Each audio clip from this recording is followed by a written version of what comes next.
Hello friends and welcome back in my YouTube channel biology with Neha में। तो आज के इस वीडियो में हम टीजीटी पीजीटी की तैयारी कैसे करें इसके बारे में जानेंगे। क्योंकि आप जान रहे हैं कि जो आयोग बनना था आयोग भी बन चुका है। आयोग के चेयरमैन, आयोग के सदस्य सभी अपना पदभार ग्रहण कर लिए हैं। तो पूरी पूरी संभावना है कि टीजीटी पीजीटी का पेपर जो है अप्रैल में होगा। और बहुत से लोग हैं कमेंट करते हैं कि मैम हम अपनी पढ़ाई क्या कर चुके हैं, बंद कर चुके हैं। और तो उन सभी लोगों से कहना है जो 2 साल से लगातार लगे हुए थे, सिलेबस पूरा हो गया या किसी और वजह से अपनी पढ़ाई बंद कर दी है, तो क्या करें, पढ़ाई चालू करते हैं। पता है कि फार्म 2021 जून में भरा गया था, फिर 22 में भरा गया था, फिर 23 आया, 23 से 24 का भी जून चला गया। लेकिन यकीन मान के चलिए ये पेपर जो है 2025 में अप्रैल या मार्च महीने में हो सकता है। क्योंकि अब कोई भी बहाना नहीं बचा है पेपर ना कराने का।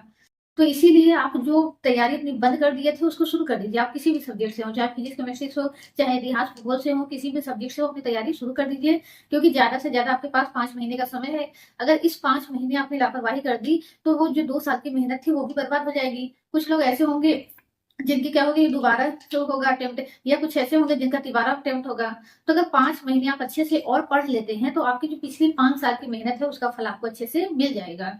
तो इस विषय में आप खुद को मोटिवेट कैसे करें पढ़ने के लिए, पढ़ाई की शुरुआत कैसे करें, पढ़ाई रेगुलर कैसे रखें, या पढ़ने में मन कैसे लगाएं, या किस हिसाब से पढ़ें, कितना पढ़ें, इसी विषय में हम जानेंगे। तो देखिए, जब भी प्लान बनाते हैं उसके लिए क्या किया जाता है, थिंक, प्लान और एग्जीक्यूट। यानी प्लान बनाने से पहले सोचा जाता है कि हमें क्या करना है, क्यों करना है। फिर उसके बाद होता है प्लान, यानी कैसे करना है। फिर कैसे में जब रूपरेखा बना लेते हैं, फिर उसी को होता है एक दृढ़ता के साथ, एक डिसिप्लिन के साथ, एक मोटिवेशन के साथ उसको रोज फॉलो करना। तो जो सोच लिए, एक अच्छी सोच के साथ एक अच्छी प्लानिंग बना ली है और डिसिप्लिन के साथ जब उसको फॉलो कर लेते हैं तो हमें रिजल्ट जरूर मिलता है। तो थिंकिंग क्या रखनी है, यही कि हमें क्या करना है। यानी पीजीटी करना है या टीचर बनना है तो क्यों बनना है, पीजीटी के द्वारा या टीजीटी के द्वारा या केवीएस के द्वारा, एनवीएस के द्वारा हमें टीचर क्यों बनना है। या आपको सबसे पहले यही सोचना है कि अगर टीचर क्यों बनना है, और अगर टीचर नहीं बने, यानी जरूरी नहीं है कि बहुत बड़ा ही मोटिवेशन लेकर के चले कि टीचर इसलिए बनना है कि बच्चों का भविष्य बदलना है, टीचर इसलिए बनना है कि समाज को बदलना है। टीचर अगर इसीलिए बनना है कि हाँ अपनी कंडीशन बदलनी है, अपने माता पिता की कंडीशन बदलनी है, तो यही सोच सकते हैं। जरूरी नहीं कुछ बहुत बड़ा महान सोचे। यानी ये सोचिए कि ये नौकरी आपके लिए कितनी जरूरी है। तो इस तरीके से जब देखिए हमारा मन क्या करता है, मजे ढूंढता है। यानी हमारा मन हमेशा ऐसी जगह जाना जाता है जहां उसे मजा मिले। तो इसीलिए देखते हैं कि हम पढ़ाई से बार बार बोर हो जाते हैं, पढ़ाई से डिस्ट्रैक्ट हो जाते हैं, या पढ़ाई पे ज्यादा देर तक कंसंट्रेट नहीं कर पाते हैं। वहीं दूसरी चीजें हो जहां मजा मिलता है, वहां चाहे घंटों बीत जाए चाहे दिन बीत जाए, वहां हम बोर नहीं होते। तो मजे की बात क्या है, हर मजा जो होता है वो हर गलत काम में है। तो एक तो हमारा मन मजे में लगे रहना चाहता है, लेकिन दूसरी तरफ मन क्या है, ऐसे भी काम में पूरी तरीके से लग जाना चाहता है जहां से उसे 100% श्योर हो जाए कि अगर इस काम में लगेंगे तो हमें कुछ ना कुछ मिलेगा। और अगर इस काम में नहीं लगेंगे, यानी कुछ मिलना भी और जब कुछ खोने का डर हो, तो हम किसी भी काम में लग जाते हैं, चाहे वो काम कोई कितना ही बोरिंग क्यों ना हो। यानी अगर उस काम से मिलने की आशा हो, करने से, और अगर न करने से कुछ खोने का आशा हो। तो आप एक लिस्ट बनाइए सबसे पहले कि अगर हम अच्छे से पढ़ लेंगे, मेरा पीजीटी या मेरा टीजीटी क्लियर हो जाएगा तो क्या क्या होगा, और अगर नहीं हुआ तो क्या क्या दिक्कत आ जाएगी मेरे साथ, या मम्मी पापा नाराज हो जाएंगे, या फिर अगले साल हमें तैयारी करनी पड़ेगी, या फिर किसी को जवाब देना पड़ेगा, या एक अच्छा लाइफ स्टाइल नहीं मिल पाएगा। तो जो भी है, या इतने सालों की पढ़ाई या इतने सालों की कोशिश मेरी बर्बाद हो जाएगी। तो उन सभी को लिख लेना है। फिर उसके बाद हमें क्या देखना है कि हाँ अब उसके बाद आ जाना है कि नहीं इसीलिए हमें पढ़ना है। तो पढ़ने के बाद ये देखना है कि हमें क्या पढ़ना है। तो आप किसी भी कंपटीशन की तैयारी कर रहे हो, यही स्टडी अपनानी है, चाहे भूगोल की, चाहे इतिहास की, चाहे बायोलॉजी की, चाहे केमिस्ट्री की। फिर सबसे पहले क्या देखना है, उसका सिलेबस, कि सिलेबस कितना बड़ा है। देखिए, अब स्ट्रेटजी बनाने के लिए बहुत लोगों से पूछने की जरूरत नहीं है। क्यों? क्योंकि आप बीएससी कर चुके हैं, आप एमएससी कर चुके हैं, या आप बीए कर चुके हैं, एमए कर चुके हैं। आप अपने सिलेबस देखेंगे तो सिलेबस देख करके कुछ अनजाना जाना नहीं लगेगा, सब कुछ जाना ही लगेगा। क्यों? क्योंकि जो भी टॉपिक दिए हैं उसको आप बीएससी में पढ़ चुके हैं, एमएससी में पढ़ चुके हैं। तो आपको एक अंदाजा हो जाना चाहिए ये जो पूरा सिलेबस है कितने दिन में तैयार होगा, और इसके लिए सोर्स कहाँ कहाँ से मिलेंगे।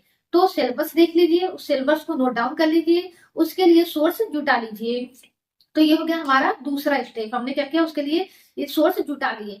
अब क्या करना है, सिलेबस के अनुसार प्लानिंग करनी है। जैसे कि ये हमारा क्या है, सिलेबस है। तो इस सिलेबस को प्लानिंग करने का मतलब है कितने दिनों में कौन सा चैप्टर कितने दिनों में क्या करेंगे, खत्म करेंगे। फिर उसके बाद आता है एग्जीक्यूट करने का समय। एग्जीक्यूट मतलब दिन में कितने घंटे पढ़ेंगे, कब पढ़ेंगे, कैसे पढ़ेंगे, उसके साथ साथ और कौन सी चीजें हैं जो करेंगे, उसके साथ साथ और कौन सी ऐसी चीजें हैं जो छोड़ेंगे। तो इस पढ़ाई के दौरान देखिए हर क्या होता है, निगेटिविटी से दूर रहना पड़ता है। एक पढ़ाई एक ऐसी चीज है जो आपसे एकांत मांगती है। एकांत में पूरी ऊर्जा के साथ, पूरी पॉजिटिव सोच के साथ बैठना होता है। यानी एक समय ऐसा निकालिए कि जहां पर आप डीप कंसंट्रेट हो जाए, यानी किताब लेकर के बैठे, तो उसके बाद मन में जो भी विचार आ रहे हैं उनको कैंसिल मत करिए, उनको पोस्टपोन कर दीजिए कि इस 1 घंटे के लिए, इस 2 घंटे के लिए मेरे लिए सबसे ज्यादा जरूरी है ये बुक पढ़ना। तो जो भी विचार आ रहे हैं, वो चाहे किसी की बात याद आ रही है, चाहे कोई काम याद आ रहा है, चाहे डर लग रहा है कि पढ़ने से क्या नहीं हो जाएगा या पता नहीं होगा कि नहीं होगा, तो सब विचारों को क्या कर दीजिए, साइड कर दीजिए और 2 घंटे आराम से बैठ करके पढ़िए। जो भी विचार आ रहे हैं उनको बस यही करते चलिए कि इसके बारे में बाद में सोचेंगे। तो ये जो 2 घंटे आप मन लगा के पढ़ेंगे ना, 2 घंटे कब बीत जाएगा पता भी नहीं चलेगा। और आपकी एनर्जी क्या होगी, डाउन भी नहीं होगी, बल्कि खुशी होगी। और जब खुशी होती है तो एनर्जी बढ़ती है। तो इसके साथ साथ एग्जीक्यूट करने के साथ साथ आपको क्या करना है, पढ़ाई पे भी ध्यान देना होता है। साथ ही साथ ऐसे मोटिवेशनल वीडियो भी देखने पड़ते हैं जो क्या कर सके, आपकी एनर्जी को बढ़ा करके रखें। कुछ सॉन्ग्स हैं, कुछ वीडियो हैं। साथ ही साथ एक्सरसाइज भी जरूरी होता है। हम जब करते थे तो एक्सरसाइज भी करते थे, क्योंकि देखिए जब मन थकता है, अगर मन थक गया है, बॉडी एक्टिवेट है, तो बॉडी क्या करती है, मन को भी एक्टिवेट कर देती है। और दूसरी तरीके से क्या है कि आपका बॉडी सही है लेकिन मन थक गया है, तो दोनों एक दूसरे को क्या करते हैं, एक्टिवेट करने का काम करते हैं। जब थकावट तभी होती है जब दोनों थक जाते हैं। इसीलिए जब थके महसूस हो, या तो मोटिवेशनल वीडियो देख करके क्या करें, अपने मन को एक्टिवेट कर ले, या एक्सरसाइज करके अपनी बॉडी को एक्टिवेट कर ले। तो इस तरीके से करना पड़ता है, तब कहीं जाकर के सक्सेस मिलती है। तो जब मेरी तैयारी का समय आया था, यानी हमने तब एमएससी मेरी 2000, जैसे कि पहले बताया है, 2019 में पूरी हुई थी। तो 2019 के बाद हम क्या करने लगे थे, पीसीएस की तैयारी करने लगे थे। अब तो पीसीएस में 2 अटेम्प्ट दिए थे, 2020 में और 2021 में। तो 11 अक्टूबर को मेरा जो था पीसीएस का प्री था, जिसमें मुझे मतलब उसी दिन लग गया था दोनों पेपर देने के बाद कि मेरा नहीं होगा। तो उस दिन बहुत ज्यादा रिग्रेट हुआ था, बहुत ज्यादा रोए भी थे कि पता नहीं मेरा जीवन में कुछ होगा कि नहीं। जो थॉट सबके अंदर आते हैं वही थॉट मेरे अंदर भी आए थे। लेकिन उस समय क्या था कि 2021 अक्टूबर में ये होने लगा था कि टीजीटी पीजीटी का एग्जाम होगा, और उसके पहले मेरा कभी मन नहीं था, चाहे हम एमएससी करते थे, चाहे एमएससी के 2 साल बाद। तो लेकिन फिर उस समय लगा कि नहीं, क्योंकि इतना ज्यादा हिस्ट्री, पॉलिटी, ज्योग्राफी इतना पढ़ने के बाद नहीं हो रहा था। और जब लगा कि इसमें पीजीटी में केवल एक ही सब्जेक्ट पढ़ना पड़ेगा, तो बायोलॉजी क्या था, मेरा हमेशा से ही स्ट्रॉन्ग था। तो बायोलॉजी में हमें कॉन्फिडेंस आ गया, और बायोलॉजी में मेरा मन भी लगता था। जब आर्ट में गए थे तो आर्ट में उतना मन भी नहीं लगता, तो लगता था कि ये तो बायोलॉजी है, ये तो मैं तो अच्छे से पढ़ भी लूंगी, अच्छे से निकाल भी लूंगी। तब 11 अक्टूबर से लेकर के अगले 2022, सॉरी 2020, 11 अक्टूबर से लेकर के 2021 अगले अक्टूबर तक क्या किया, अच्छे से हमने पढ़ाई की थी। तो एक जगह हम गए थे डॉक्टर के पास, वहां डॉक्टर के पास ही एक बोर्ड लगा हुआ था, थिंक प्लान एंड एग्जीक्यूट। तो वो देखा हमने तो बड़ा अच्छा लगा, तो उसको आकर के अपने भी क्या लिए कॉपी पर लिख लिया। तो यही सोचा कि पहले सोचना है, उसके बाद क्या करनी है, प्लानिंग करनी है। तो प्लानिंग क्या की थी, जूलॉजी बॉटनी 2 सब्जेक्ट पढ़ना था। तो 2 सब्जेक्ट के लिए हमने क्या किया था, सबसे पहले जो है 50 दिन का जूलॉजी का सिलेबस बना दिया था, 50 दिन का बॉटनी का, यानी सिलेबस देखा था। और सिलेबस में इसी तरीके से क्या किए थे, सब टॉपिक लिख लिए थे कि कितने कितने दिनों में कौन सा टॉपिक करना है। और जब गिन करके देखे तो 50 दिन में जूलॉजी और 50 दिन में बॉटनी कंप्लीट हो रही थी।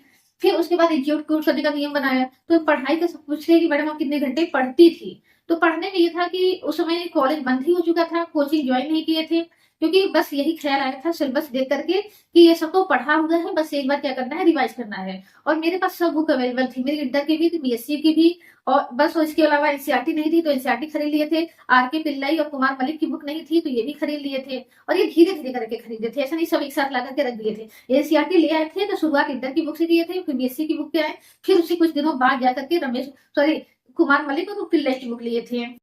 तो पढ़ाई, एक्सरसाइज और इसके अलावा मतलब जो भी घर के काम होते थे उनके साथ क्या होता है, पूरा टाइम किसमें जाता था, केवल और केवल पढ़ाई पे।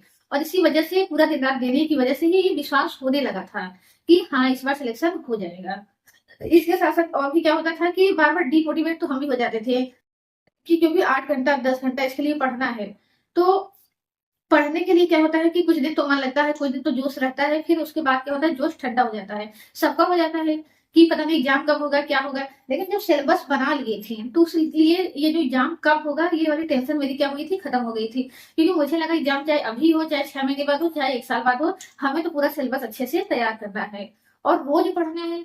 और देखिए पढ़ने में क्या होता है, हर किसी को डिस्ट्रैक्शन होता है, जैसे पढ़ाई के प्रति रिपल्सन होता है, तो उस रिपल्सन को कम करने के लिए क्या हुआ था कि मेरे सर कहे थे कि हम लोग क्या करते हैं कि पढ़ाई को एक्सेप्ट ही नहीं कर पाते। अगर हम पढ़ाई को एक्सेप्ट कर ले तो इस चीज को याद करने में, समझने में हमें इतना ज्यादा समय ही नहीं लगेगा। जैसे हम उस लंबे समय तक क्या करते हैं, पढ़ाई को टालते रहते हैं, लेकिन एग्जाम टाइम क्या करते हैं, उस चीज को एक्सेप्ट कर लेते हैं कि नहीं अब तो पढ़ना ही है।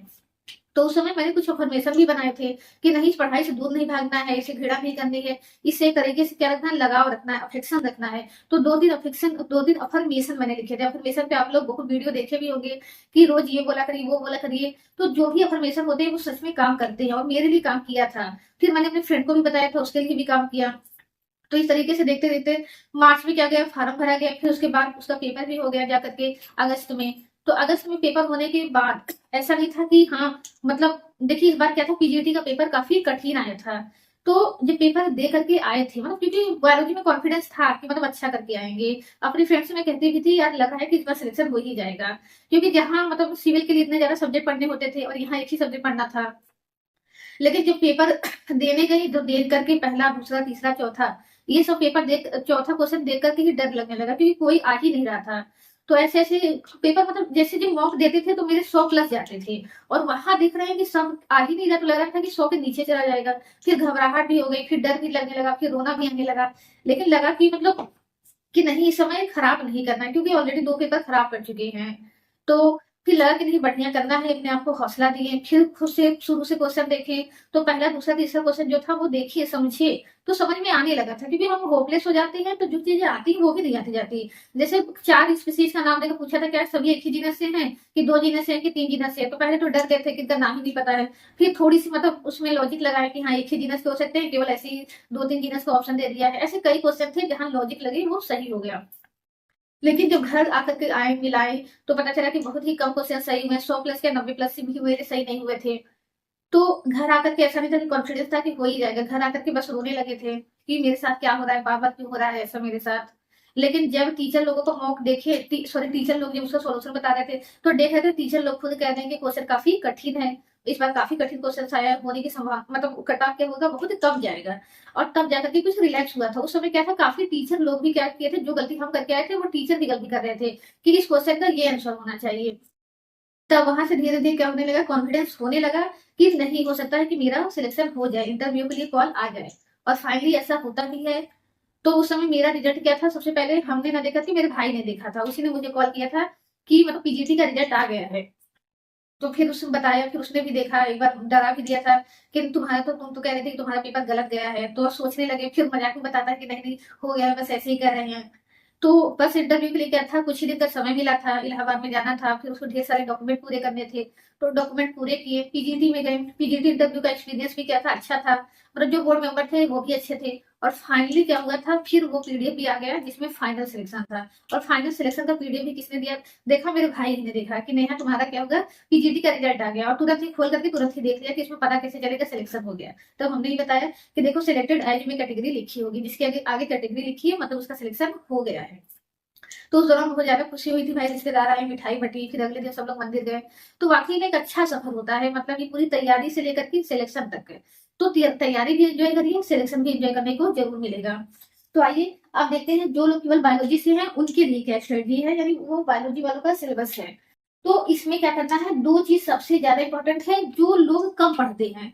क्यों, क्योंकि बीएससी में क्या था, ये चीजें उन्होंने नोट से पढ़ लिया था, तो इसीलिए इनके प्रति क्या है, थोड़ा सा मतलब दूरी बनी हुई है। और सबसे ज्यादा क्वेश्चन क्या है, इन्हीं से आते हैं, प्लांट किंगडम और एनिमल किंगडम। अगर इन दोनों को अच्छे से पढ़ लेते हैं तो 50 क्वेश्चन क्या है, इन्हीं से आ जाएंगे। 125 में से जो 50 क्वेश्चन है इन्हीं से आ जाते हैं, और काफी आसान होते हैं। जो चीज हम नहीं पढ़ते वो चीज हमें कठिन लगती है। तो प्लांट किंगडम में क्या पढ़ना है, देखिए वायरस, बैक्टीरिया, फंजाई, ये मतलब प्लांट किंगडम में नहीं आते हैं, लेकिन जो आप बुक लेंगे प्लांट किंगडम नाम से, उसमें ये दिया रहता है वायरस, बैक्टीरिया, फंजाई। और फिर एल्गी, ब्रायोफाइटा, टेरिडोफाइटा, जिम्नो, यहाँ तक दिया रहेगा। फिर एनिमल किंगडम, एनिमल किंगडम में आपको कहाँ से पढ़ना होता है, एनिमल किंगडम में जैसे कि जानते हैं प्रोटोजोआ तो नहीं आता, एक अलग ही किंगडम है प्रोटिस्टा, उस प्रोटिस्टा में क्या आता है, प्रोटोजोआ। तो आपको प्रोटोजोआ से लेकर के इकाइनोडर्मिटा तक जितने भी फाइलम है ये सभी पढ़ने हैं। अब बहुत लोग क्या है, आप लोगों में से बायोलॉजी पढ़ चुके हैं, लेकिन कंफ्यूजन है, कहीं कुछ छूट तो नहीं गया है, कहीं कम तो नहीं पड़ा है। और बहुत लोग रिक्वेस्ट करते हैं कि मैडम टेस्ट सीरीज शुरू करिए।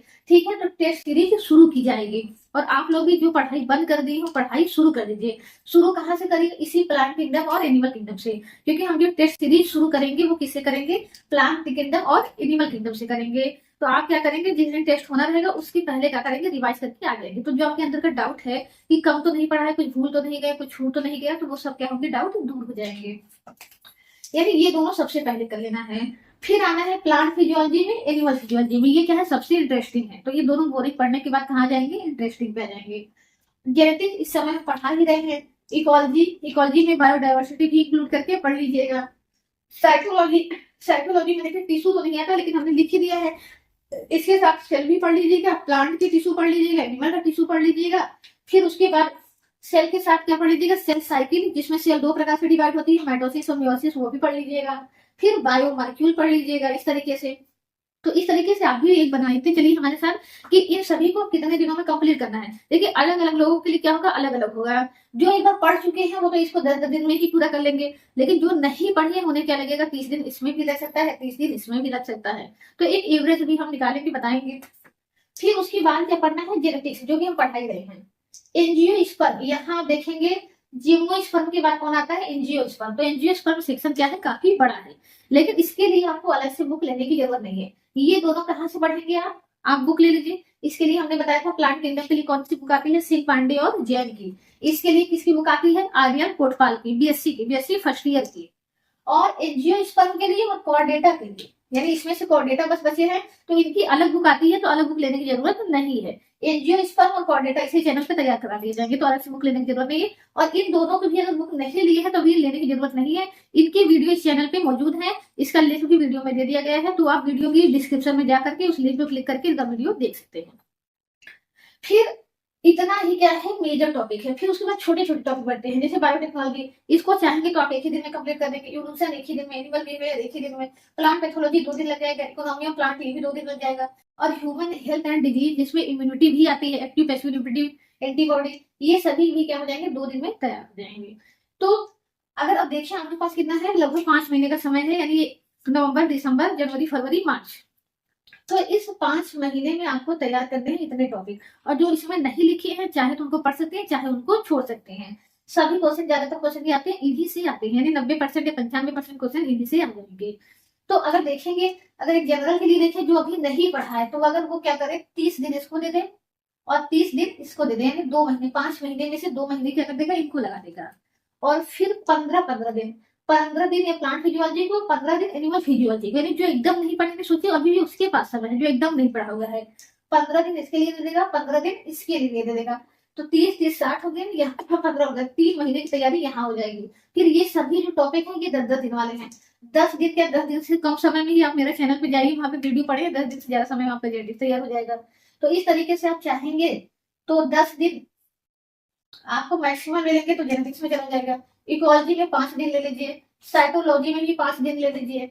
लेकिन यहाँ ये वाला सेक्शन देखिए, एंजियोस्पर्म की आपको क्या पढ़नी है, मॉर्फोलॉजी। मॉर्फोलॉजी मतलब जब किसी की बाह्य संरचना का अध्ययन करते हैं, तो जड़, तना, पत्ती के बारे में पढ़ेंगे। जड़, तना, पत्ती के कार्य क्या होते हैं, कितने प्रकार के होते हैं, इनका रूपांतरण पढ़ेंगे। फिर एनाटॉमी, एनाटॉमी मतलब जड़, तना, पत्ती की आंतरिक संरचना, मोनोकाट और डाइकाट के बारे में पढ़ेंगे। फिर इसी में रिप्रोडक्शन पढ़ना है, इसी में फैमिली पढ़नी है। तो केवल एंजियोस्पर्म में भी आपको कितने दिन लग जाएगा, 15 दिन लग जाएंगे, 15 दिन यहाँ लग जाएंगे। और कार्डेटा, कार्डेटा बहुत बड़ा नहीं है, लेकिन कार्डेटा में एक सेक्शन और जोड़ देंगे, जो ह्यूमन का रिप्रोडक्शन, चाहे ह्यूमन का रिप्रोडक्शन कार्डेटा के साथ पढ़ लेंगे, चाहे एनिमल किंगडम के साथ पढ़ लेंगे। तो यहाँ से ज्यादा नहीं, 3 दिन आप क्या करेंगे, कार्डेटा को देंगे। बायोटेक्नोलॉजी ये 1 दिन का है, इवोल्यूशन 1 दिन का है, एनिमल बिहेवियर 1 दिन का है, प्लांट पैथोलॉजी मान लीजिए 3 दिन लगा दीजिए, इसमें 2 दिन लगा दीजिए, इसमें आप क्या करेंगे, 5 दिन लगा देंगे, या 5 दिन से कम ही हो जाएगा, यहाँ पर 4 दिन लगा देंगे। और बायोटेक्नोलॉजी में क्या करेंगे, अगर ज्यादा वो लग रहा है तो 3 दिन लगा देंगे। तो इस तरीके से आप देख रहे हैं, अगर पूरे जोश के साथ बैठेंगे तो क्या करेंगे, ये चीजें तेजी से कवर हो जाएंगी। लेकिन कुछ दिन पढ़ेंगे, कुछ दिन अपने अंदर निराशा रखेंगे, तो चीजें क्या हो जाएंगी, बहुत ही देर से होंगी। मतलब एक किसी ने कहा था कि हम क्या कर सकते हैं, हमें लगता है कि हम अपने विचार को नहीं कंट्रोल कर सकते, हम अपने एक्शन को कंट्रोल कर सकते हैं। लेकिन सच तो ये है कि हम अपने विचार को कंट्रोल कर सकते हैं, अपने एक्शन को कंट्रोल नहीं कर सकते। यानी कहने का ये मतलब है कि आप दिन भर विचार ये कर रहे हैं या रात भर आपके अंदर ये विचार चल रहा है कि पढ़ाई करें कि ना करें, कुछ और कर ले, या फिर अभी ना पढ़ी, पता नहीं नोटिफिकेशन आएगा कि नहीं आएगा, रात भर ये थॉट आपके अंदर चल रहा है, तो सुबह आपकी एनर्जी हाई नहीं रहेगी, सुबह एनर्जी क्या हो जाती है, डाउन हो जाती है। तो उस डाउन एनर्जी के साथ बैठते हैं तो 2 घंटे बीत जाते हैं, आउटकम कम निकलता है, फिर एक निराशा आ जाती है, तो एक तरीके से एक निराशा का चक्र रहता है। तो आप क्या करिए, अपने विचार को कंट्रोल करिए। सक्सेस जरूर मिलेगी, लेकिन सक्सेस के लिए भाई मेहनत भी करनी पड़ती है। जिस चीज से आप सोचिए आपकी जिंदगी बदल जाने वाली है, यानी आने वाले 20-30 साल बदल जाएंगे, उसके लिए जीवन के 2-3 साल को देने ही पड़ेंगे। और ये जो निराशा है, ये हताशा है, अपने मन को यही करके समझाइए बस कुछ सालों की बात है या कुछ महीनों की बात है, और ये नॉर्मल है, ये फेज सबके जीवन में आता है। जो भी स्ट्रगल कर रहे होते हैं, कहानी उनकी ही लिखी जाती है जिनके जीवन में क्या होता है, स्ट्रगल होता है। और स्ट्रगल से ही क्या बनती है, हमारी बल भी बनता है, स्ट्रगल से ही हमारे भाई बुद्धि बढ़ती है, बल बढ़ता है, ख्याति, सब कुछ हमारी स्ट्रगल से ही बढ़ता है। तो स्ट्रगल जीवन में जरूरी है, लेकिन स्ट्रगल के तले आप दब न जाए, इसके लिए अफर्मेशन जरूरी है।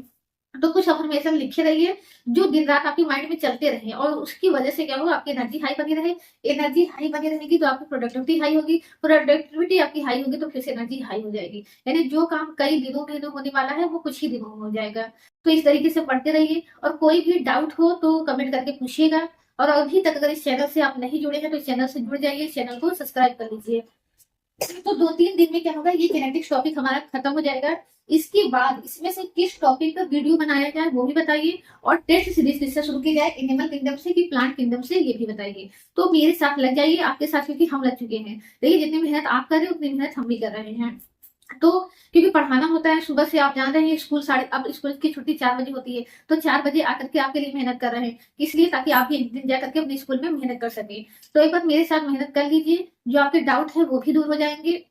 इसके अलावा पढ़ाई भी अच्छे से हो जाएगी, सिलेक्शन भी हो जाएगा, और जब पढ़ाने जाएंगे, यानी आप अच्छे से पढ़े हैं तो अच्छे से पढ़ा भी लेंगे, तो बच्चे खुश हो जाएंगे कि हाँ उनको एक अच्छा टीचर, एक बेहतरीन टीचर मिल गया है। तो एक बेहतरीन जीवन के लिए एक बेहतरीन पढ़ाई करना शुरू कर दीजिए। Thank you so much.